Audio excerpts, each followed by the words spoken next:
This is your boy Ryan Hinkson from Eat Famous. I'm doing my thing here with Chef Noel. And yeah, that's what we do. Hey, what's up? This is Chef Noel Cunningham, your Jamaican chef. Welcome to What's Cooking with Chef Noel, the podcast that dishes on the food and beverage industry and the entrepreneurial spirit and everything relevant to being a chef. If you love to cook or eat, this is the show for you. What's Cooking with Chef Noel? Witty, real, and informative.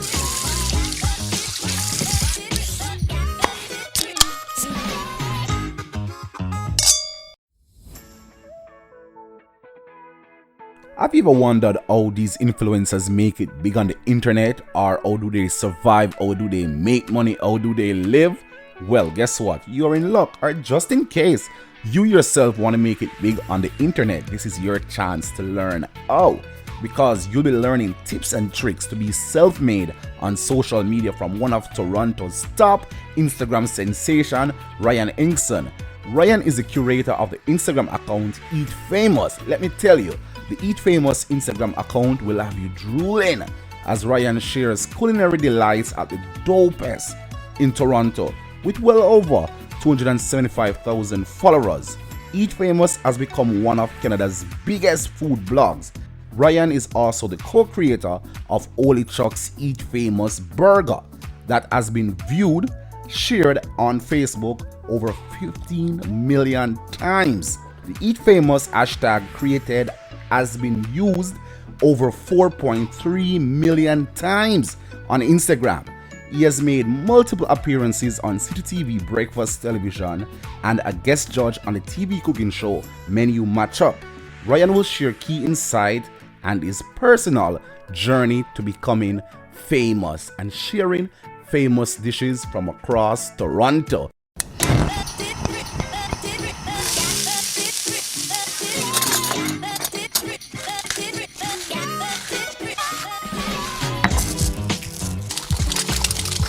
Yes, and joining me now on the phone line is the man himself, Mr. Eat Famous.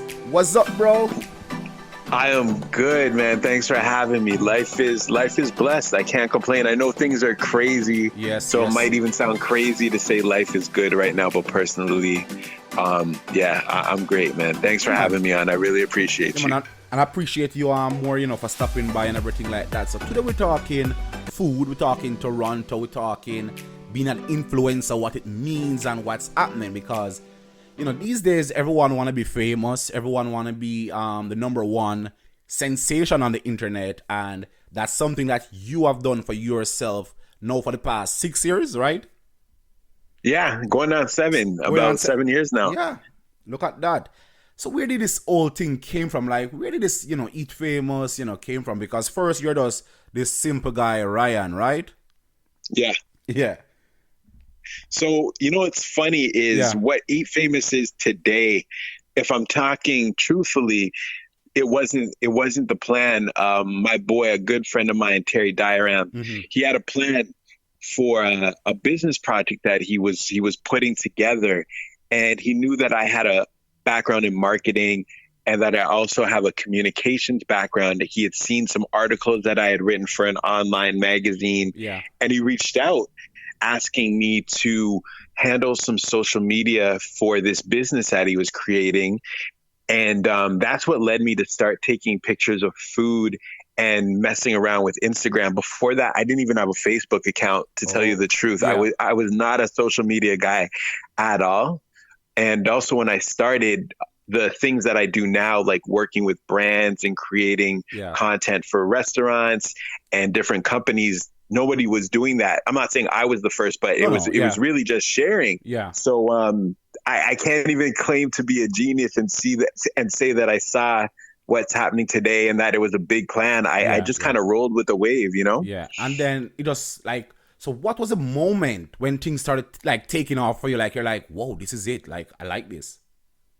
Okay. So I think when I knew it was serious is I'd worked with a couple of brands and restaurants, and I was getting a lot of invites to, go taste different things and to act as an ambassador for companies. But the biggest moment was a company reached out, and I thought it was a joke or a lie, to be honest. And they said, we want to send you to Italy, to France, and to Spain to lead a food tour. And I was like, what? And they were like, yeah, we follow what you do, and we create these curated trips. And we were noticing that food is a reason why people are traveling now. Yeah. Before someone might want to go see the Eiffel Tower or, beach, a 7-mile beach. Right, exactly. Yeah. Or, people are coming to Toronto for Caravana for events or festivals or landmarks. But they were telling me people are starting to travel for food. So they wanted to use influencers to not only promote the trips, but to go on the trip. So I was kind of guiding about 25 people who went on this trip to Europe. So that's when I knew that there was something special happening for sure. Yeah. But then you have your regular job, right? At this time, right? You're still got your regular. Yeah. So I do. I have a regular 9 to 5. I've always been the kind of person that needs to be doing more than one thing. Yeah. Busy. Yeah, exactly. So it's been a juggling act because, to be honest, Eat Famous runs like a 9 to 5. It probably even longer hours than 9 to 5. So it feels like having 2 full-time jobs, to be honest. Yeah. So we're going to talk about that in a bit, because a lot of people see social media and think it's just take a picture, post it, but there's a lot that goes into a post, which we're going to get to for sure shortly. Alrighty. So definitely. You just started posting, things started to take off, and you started to take this very serious. So you basically turn your into your passion now into a career. Right.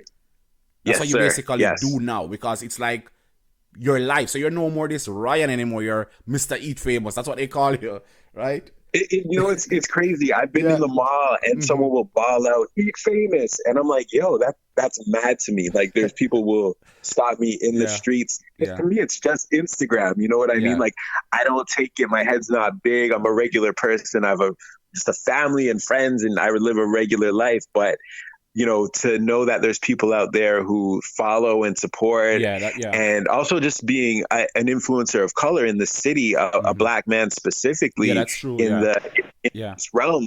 There's not a lot of people that do what I do that look like me. So for a lot of people, I guess I stand out, and they rock with it. So I appreciate it. It's funny you said that, because I was working last year at this place called Oli Pierogies, and they had this launch. And they were like 20 or something influencers. And I can't recall seeing a black person there. It was mostly like Asians, like mostly, the Asians. And I'm like, I'm like, okay. I didn't see, any black person, like, to be honest. And black people eat. We love food. Yeah. And I think what the misconception is that we only eat food that's native to us. So if we're West Indian, we want, and even the box that they put our food in, like they might only know jerk or only know oxtail, right? And they think we just want that. And it's like, no, we love our food. Yeah, we love food. Exactly. We like pasta. We're into everything. Yeah, exactly. We love everything. So for me, I want to be in spaces that have typically, ignored us. Yeah. Because we have buying power, we have a say, we have a presence, and also we dictate culture, I feel. Yeah. And a lot of times trends come from our community. So I don't think we should be ignored in any level. Yeah. And but it's good that, we have people like you who are representing and, showing that. And I think it's changing now, though. I think it's slowly changing. For sure. Yeah. For sure. Yeah, man. So, what are some of your favorite spots in Toronto? Oh, wow. Man, there's spots like, I know there's so much. It's a melting pot here. Like, yeah. What's your go-to? Are you a burger guy, a pizza guy? Or it's mood? You know what? I'm definitely a pizza guy. Yeah. And my go-to spot for pizza, I have 2 actually. I love Maker Pizza. If I'm feeling like a traditional, that same kind of style that you grew up with, but elevated. It's like a hybrid of all kinds of styles, but you know, your regular round slice pizza. But a big favorite of mine is Descendant Pizza. It's on the east side. It's like in Leslieville. They do what's called like a Detroit style pizza. So cast iron pan, it's a deep dish, but it's still light and fluffy. And then you get this nice caramelized cheese that kind of just bakes around the edges. That's a spot that I go to as well. That sounds dope. But I mean, I have so many favorites. It's crazy. Yeah. And I'm sure a lot of people ask you, how comes you're not fat? Like, when they say all this food, right? You know what? That's the number one question, I'm sure. No doubt. It's the number one question I get ahead of what's your favorite restaurant, or can you come take it's how are you not 300 pounds? And you know what's funny is back in the day when I was younger, I was actually really, really big. This is way before the Eat Famous stuff. And I lost about 80 pounds. So when I was starting to get successful with the Eat Famous thing and I was getting invited to a lot of restaurants and eating all kinds of crazy stuff, I had to make a real effort to remind myself that I couldn't go back to that person I was before, because it's about health for me primarily. Like I said, I have a family, I have a brand new daughter. You know, I want to be around for a long time. So I definitely enjoy myself, but I think also too what people forget is that it's Instagram. I control what's seen and when. You know, I'm not eating burgers and fries every day like that. Exactly. And when I'm home, it's, you know, salads, it's smoothies. I practice intermittent fasting. Well, right, yeah, exactly, brother. The same thing for me. Like, people slide in my inbox like, Chef, how comes you're not fat? Or, Chef, what do you do with all those food? And I said, look, I got roommates, I got friends that drive by. And, you know, I just know, and then I know. So, like, on a Wednesday and a Thursday, I go live mostly. Then I know that I'll have food in the fridge for Friday. Then most days I don't cook. So, the times that you see me cooking, sometimes I have leftovers in the fridge. Some Sundays I don't cook. You know, and I just do light stuff, salad, and you know, in between, you know, find a balance. Well, if you have any of those leftovers, send them to me, man. I've seen you cook, so I can help you out. Yes, man, no problem with that, man. So, the next thing now I want to talk about is we need some tips and tricks. Like, what are some tips in, you know, becoming say an internet sensation or social media? Right. Yeah. So there's two main things. Now, there's a lot of different things you need to do, but for me, there's two main things. The first thing is your content has to be the highest quality. So when I take a picture, after I'm looking back at the picture before I post it, I take myself out of it. So I'm looking at it like I didn't take this picture. I'm looking at it like it's on somebody else's feed. And I'm saying to myself, if I saw this on someone else's feed, would I like it? Would I save it? Would I forward it to somebody? Would it make me comment? You know what I mean? Yeah. Like, it has to evoke emotion. I don't try to look at my pictures and get gas and be like, oh, this is great, I'm great, and just throw it up. Because I need to think like someone else. If someone else, because today, Chef, we have so much competing for our attention, right? That's true, we're on our Instagram. We have all this information coming at us. So you only have like half a second to impress somebody and get their attention. So quality content. And I mean, I'm very disciplined. There's times I'm smelling the food. The food smells so nice. I just want to eat first but I'm very disciplined. I overshoot. So that is one thing. Sky high quality content. Hold yourself to a high standard. Treat it like it's somebody else's. You know what I mean? Yeah. And then secondly is engagement. You've got to be a real person and you've got to develop relationships. I could tell you, I feel like some decent content, some good photos and stuff. But I mean, I've never owned a camera in my life. I shoot everything off a phone. I like I told you, until I started Eat Famous, I've never touched social media. You know, I'm not professionally trained. My closest stint to being in the restaurant industry was working at Taco Bell when I was a teenager. Like, I'm in an industry. That's a long time ago, man. Yeah, exactly. As I guess seen as a subject matter expert, right? So it's not to say that I don't work hard or have good content, but relationships are everything. If someone messages me, if someone comments, I get back. When I see people and they recognize me, I stop, I talk to them, I really engage, and I try to be who I am in real life. on social so that when people meet me, the expectation is met. Like, I don't want to, be all energetic and live, and then when you meet me in real life, I'm, talking like and they say, this, oh my and god, that guy's fake. Right. Yeah, exactly. So, strong content and engagement, man. You've got to really, show love, make people love you. I think those are two big things for me. Yeah. And then I think, like, in terms of your captioning, because a lot of people think that because it's Instagram, your picture alone should stand out. I think, like, for your caption, and that's where I personally fall down sometime, where I post stuff on a rush and I'll just put the name of the dish, but I didn't put any interaction, like which dish is your favorite, build caption that will create some comments and some interaction, right? I agree 1,000,000% dialogue. If you go through that, yeah, man. You go through my feed, a lot of times I'm asking questions to get people's opinion. People love to give their opinion. People love to talk. You know what I mean? We want to feel like we know someone, like people want to know what we think. Yeah. So if you can draw somebody in, and even if you can get the people in your comments talking about, what they're seeing and back and forth. I love when people are arguing about, like, no, this is the best place or that's the best place or, Yeah, man. I agree. You're right about the caption thing. That's important too. And so, all right, right now we're in the middle of COVID. How is that for you? Because you basically live off restaurants, right? Basically, that's what you do. Yeah. You live off these people. Because of them, you can survive, with Eat Famous by coming inside, because you're doing marketing for them. And how does this affect you? Because we all know that marketing department always get it first. Always. You're a true businessman, and you know that. I do that. I don't mind. It's so true. Yeah. That's my love, yo. Always the first to go. Same with me. That's what I did in college. Yeah. So when COVID hit and everything had settled in. Yeah.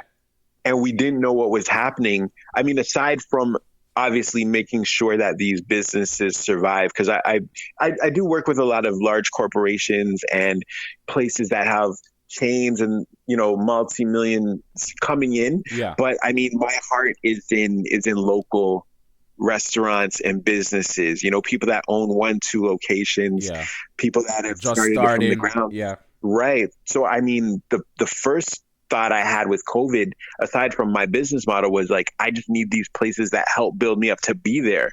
So I felt like there was a great movement within people in the industry, whether it was chefs, content creators, people in the front of house, back house, whatever, kind of working together to support local. And then you saw a lot of people pivot quick, whether it was, delivery for places that never had delivery before. Restaurants that were offering grocery packages as well.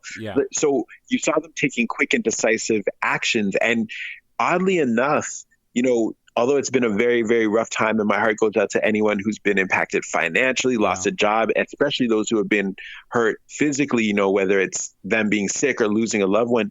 But you've also seen people thrive, people that were willing to adapt quickly. We've seen the shift towards delivery, right? We've seen, a kind of a scaling back. So places were taking certain items off of the menu if they didn't make sense, if they couldn't be served or prepared safely. So I've actually, surprisingly and thankfully, I've been doing well. I honestly didn't think that Eat Famous or my services were going to be needed, or if they could even be afforded. But thankfully, most of the businesses I work with were able to adapt. Okay. Everybody's they've made some changes, and I mean, it's still very cloudy, the outlook, because there's been government grants, and then early on there's a swell of support, but will it last? There are projections that about 40 to 60% of the restaurants that are around are going to be gone within the year. So we'll really have to see how it looks. We're still looking on the second wave, because that's exactly consideration. So we got to still see what's up. True. Yeah. Then in terms of like finance now, like there was no blueprint, there was nothing in stone written, say, oh, Ryan, you must charge this. Like, how did you go about like creating your price 7 years ago when you just started and to now? Yeah, so I mean it's funny that you asked, just because when I started, the thought of being paid to put a photo up on Instagram and be able to work with, I don't know, I've worked with the Raptors, with Google, Amex, Air Miles, McDonald's, all kinds of companies. That it wasn't even a thought. And it was probably one of the most stressful things because you know what happens when you're an entrepreneur, and especially like you said, there's no blueprint. It was kind of like the Wild West. Like we're figuring out the landscape as it's being built with this influencer marketing stuff, right? So it was really, really stressful at first because two things come into play. The first thing is like, you don't want to, at least this is how I was thinking early. You don't want to overcharge people because you don't want to scare them away. So you look stupid. And exactly. And then you don't want to undercharge because you don't want to devalue yourself and be stuck in a place where you're not being compensated properly.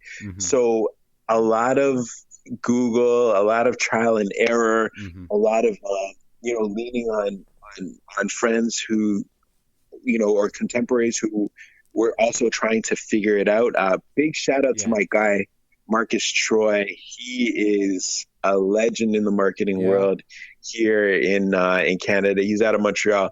A conversation that I had with him a couple years back changed my life and my approach into just understanding how to value myself and to understand that if a large company or a restaurant or somebody seeing you and they want to work with you, first of all, you've got the power to negotiate and, figure out what you're worth and see yourself as a business just like they are. I think a lot of times we don't empower ourselves enough to determine our worth. Like what's 8 hours of shooting or 5 hours of editing or me being, on video helping somebody, sell their product. What is it worth to me?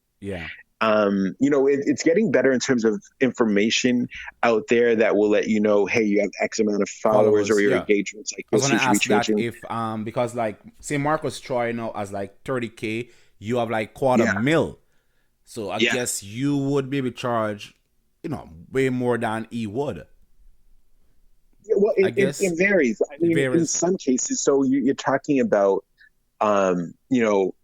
interactions and engagement are also huge. So there's people too, because I was having a discussion at a shoot I was at earlier today, and I was telling a friend of mine because he didn't realize there's some people that buy their followers. And use bots. And I mean, so you can see people with numbers bigger than mine or around mine, but the interaction, a lot of times, and the reach, and you can see the authenticness of it. It's not really there. It's not organic. So exactly. So, I mean, you can't just go on that alone. I get and also too, professionalism, right, is another big part of it. Like, I don't think there's an agency or a company that could say like, Ryan's not responding to emails. Ryan doesn't send us our content on the dates that are requested.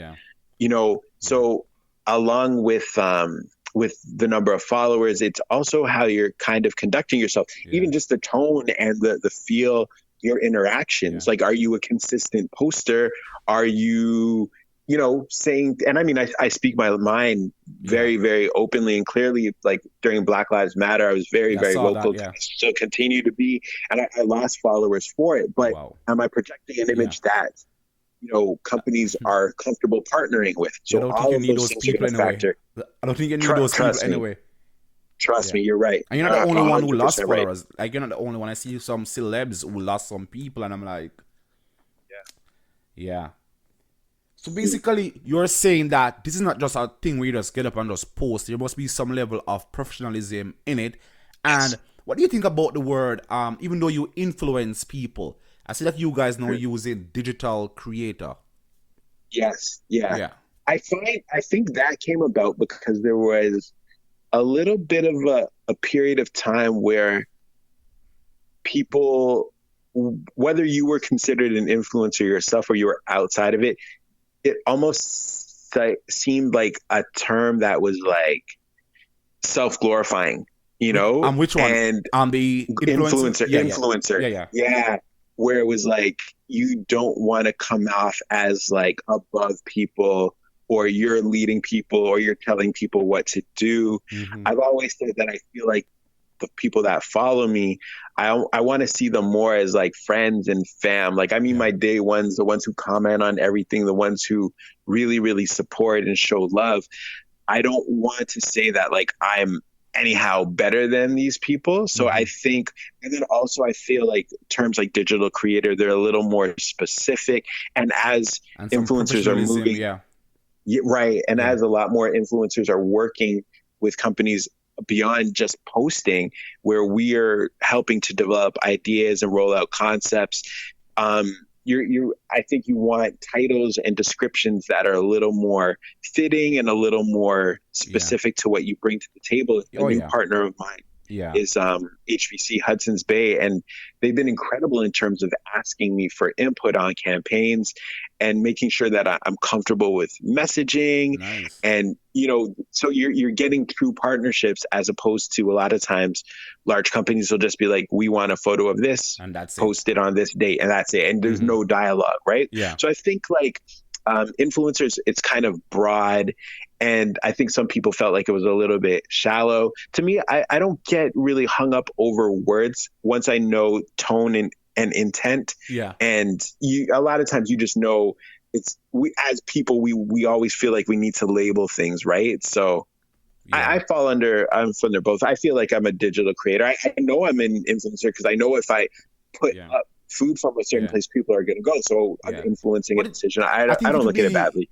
I think it'd be the same thing like for being a chef, right? So first you're a chef because you reach a certain level, and then my job is just a cook. So I think you're at the stage now where at first you started out as an influencer, but now you're at a level now where you're a digital creator, which is a bigger, portfolio. True. And in that now you influence. True. Yeah. I love that. Yeah. I think that's what's happening now because you grow. Like 7 years now, like, you're the... And I think you're like the top or one of the top, like, I'm not sure. Have you searched like influencer as in terms of following, in terms of your reach, in terms of... Yeah, I mean, I definitely within the city and the food space have a really, really strong following. You're the go-to guy. There's a couple of other food accounts with more followers than me that do a really great job. Sometimes it's not a number though. I'm doing it. Sometimes it's not even a number, but it's a work. And I think because I'm visible too, gigs, right? So there's a lot of big accounts that they're not visually associated with their brand, or their brand is just the company, but being a real person, and that helps me a lot. I see that, and so they know who's behind Eat Famous, and not just this thing where they just post. How many times per day you post? How many times? Does that matter though? Once a day.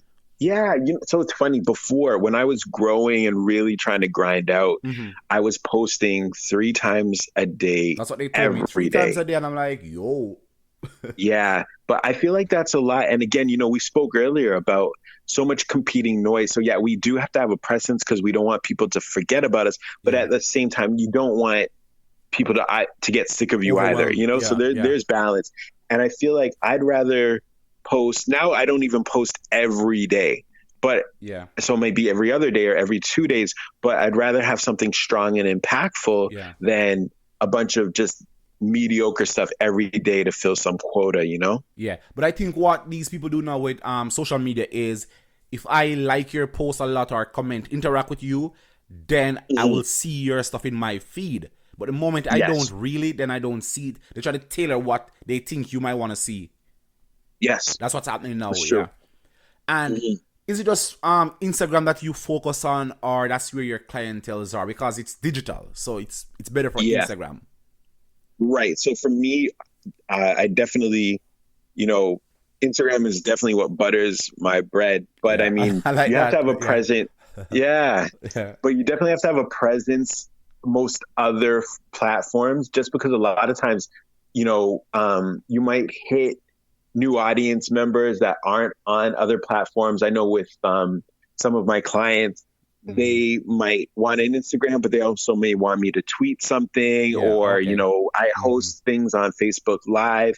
The only thing I'm not doing is I haven't moved over to the TikTok thing yet. I think TikTok would work for you. I think TikTok would work for you, but it's just, I think once you learn it, because what you would do is when you go to these spots, you do all these, I don't know, but TikTok, I haven't used TikTok really, but I've seen some guys using it and they're doing very well. Even some chefs, and I'm like, Chef Noel, you should be doing that, but Chef Noel, I have no time for that. Honestly, I can't be bothered.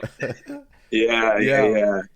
Then I feel like that's a young boy thing, but yeah, it's like too much stuff sometimes, and then it's the same people you have like following you.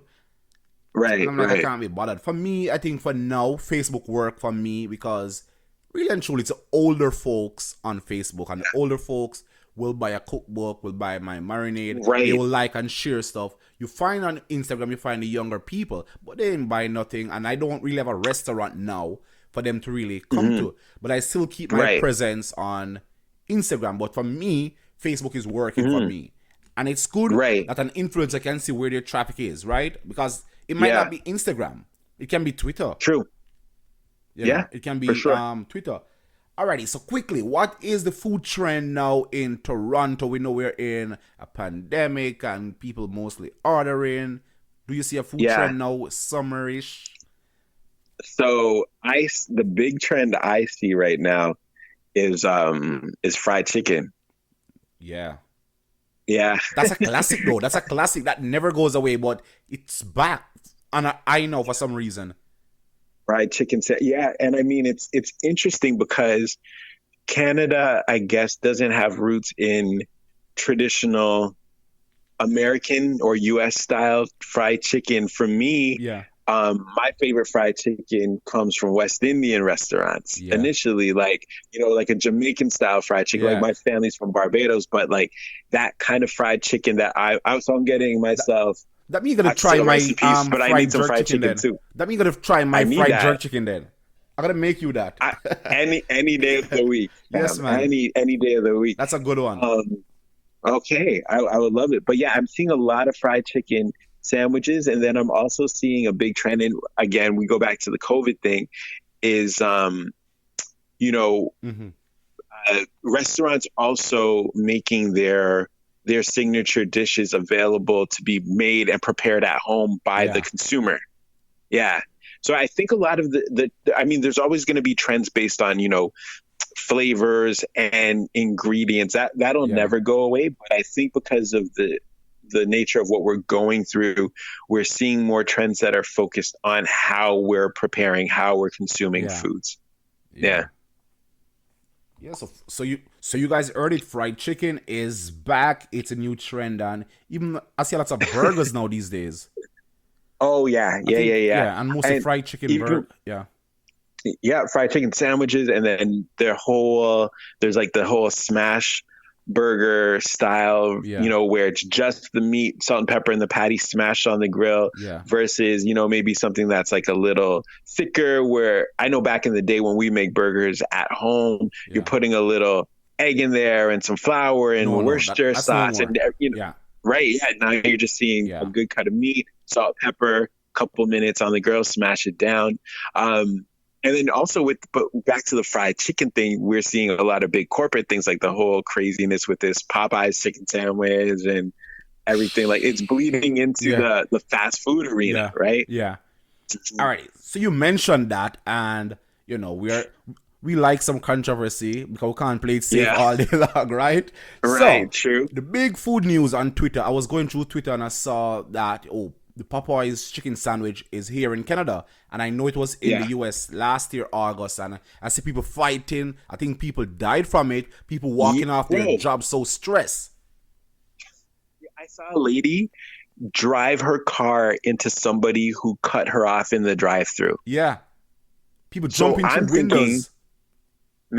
So I'm thinking, like, and the funny thing is, I worked with California's Board of Tourism on a Michelin restaurant tour last November. So I was in the States towards the end of the year, and I remember all of my meals for the week I was out there were pretty much set up for me, but I was still making some time to hit spots that I wanted to hit, on my own, that were on my LA list and California list. Yeah. And I kept thinking to myself, if I come across a Popeyes, I'm gonna get this sandwich because I'm just seeing too much craziness happen. It has to be life-changing, Oh, yeah. I didn't have it in the States, and I was waiting for it to come here just because it was such a big deal. And I mean, I had it and it was all right. I'm not punching anybody for it. I'm not messing my car up for it. Yeah. Not when you've got, Tokyo hot fried chicken. Not when you've got the Heartbreak Chef. Not when you've got Dirty Bird. Like, nah. Mm-hmm. So I tried it the other night. I said, let me have 2 of these, and it was just a regular chicken sandwich. Like, seriously, the spices in the sauce bad. And the bread absorb. It's not bad. It's a good sandwich, but it's nothing to join a line for or kill yourself or kill someone for. Like, seriously, I've had way better. And I'm like, brilliant marketing. So, bro, brilliant marketing. I was like, I think they've left the recipe in Louisiana because this can't be hit. So I'm like, make sure you all go out and vote. Right. Like, well, I am hearing. No. He probably used to listen to Louisiana. Yeah, but it's marketing and it works. And then, for sure. And then I think our people are so misguided where they just get caught up in hype for some reason. Yeah. Like, I wish we hype up a small company the way we hype up these big franchise. Yeah, it's so true. Especially with the small companies doing most times so much better work and more care and more love going into it. Oh, yeah. I did hear people say that people from here who had it in Canada and the US saying that the version that we got in Canada was not the same. But I mean, I still, again, I can't imagine anything being that good. Yeah. It's to where I'm going to kill somebody. Like, what can be so good about a chicken sandwich? Like, did this chicken went to Jerusalem primary? Like, was this what? It must be. Yeah. Chicken the sandwich walked on water, or Yeah. I think I'm losing you a bit, going low. Yeah. Oh. Yo, man. Can you hear me? Oh, yeah. Okay. It's way better now. Yeah, man. I was saying the same thing, but, it works for them. So, kudos to them. True. Is there anything that you can share with us that you're working on, any project like that we can look forward to Eat Famous? Well, I mean, I'm always doing something. This coming Saturday, I'm going to be joining the incredible chef Suzanne Barr in a cooking demo. Well. Yeah. Oh, amazing! Man, she's the best. So we're working with Hudson's Bay, with HBC. Mm-hmm. So Saturday there's a live cooking demo. So if you check at Eat Famous, this is going live Sunday. So we're live on Sunday. Yeah. So of course they will miss it. All right, but I'm sure everyone will tune in. And then this coming week, I'm going to be on Black Foodie Week the Wednesday as a panelist, but you should be checking out Black Foodie Week. I'll be on as well on the Wednesday. I'll be on the Wednesday too, doing a cooking demo. I'll be cooking. Okay, yeah, I'm going to check that out. I'm going to check that out. I'm on the restaurant panel. Yeah. Okay, so I can definitely check you out. I'm going on at 7. Do you know what you're cooking, or is it a surprise? It's not really a surprise. I haven't think about my dishes yet because they reached out like yesterday, like a last minute thing. So, but they want something Jamaican and something that persons can make at home. So people always asking how to get a good oven jerk chicken. Right. Well, after I saw you, I was just gonna say, after I saw you come up with tacos for an ice cream sundae. Yeah. I'm always excited to see what you're gonna whip up. Yeah, man. I'm always excited. Yeah, you're brilliant, man. It's super creative. I appreciate that. I love that. Yeah, man. I try, and I just love food, and then I don't want to stuck in a box where it's just, all Jamaican food. I like to cook everything and show. Right. And I love to get opportunity to showcase other stuff away from just jerk on oxtail and rice and peas, I feel you.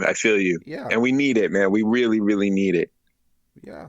So I think we'll just, wrap things up there. So what advice would you give to someone, who wants to become an influencer or think, this is their calling?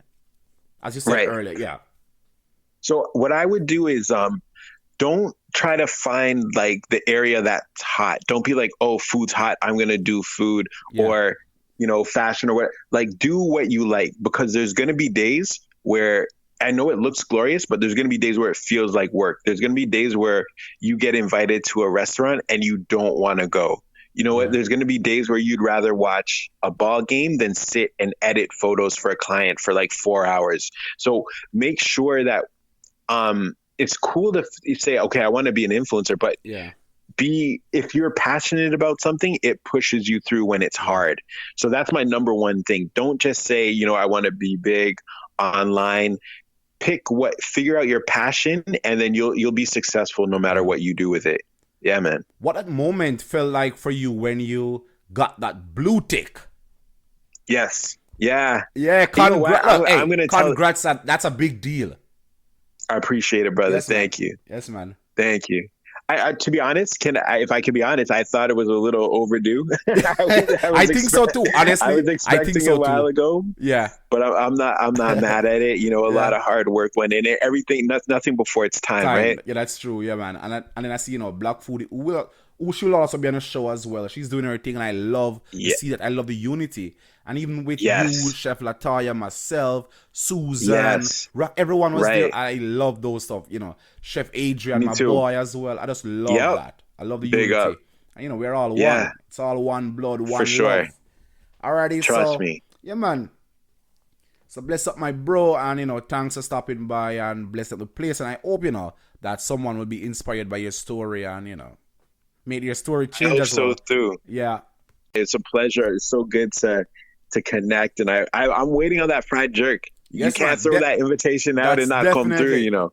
You gotta try that chicken. You gotta try that chicken. That's a must, bro. Like it's my summer chicken. Honestly, I did that for the Grace Jerk Festival, and then I did it on my Facebook Live. A few people tried it, and it's very simple. Right. All you do is add your jerk marinade to the chicken, and then if your jerk seasoning already has like enough salt, then it's good.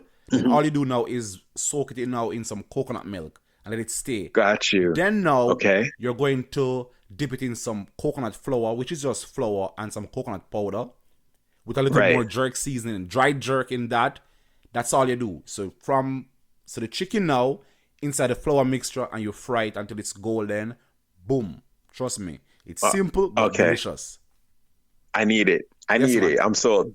Yes, man. No problem. And some also, waffle. I love it. And also, I'm bringing back. I do live cooking demos on my own.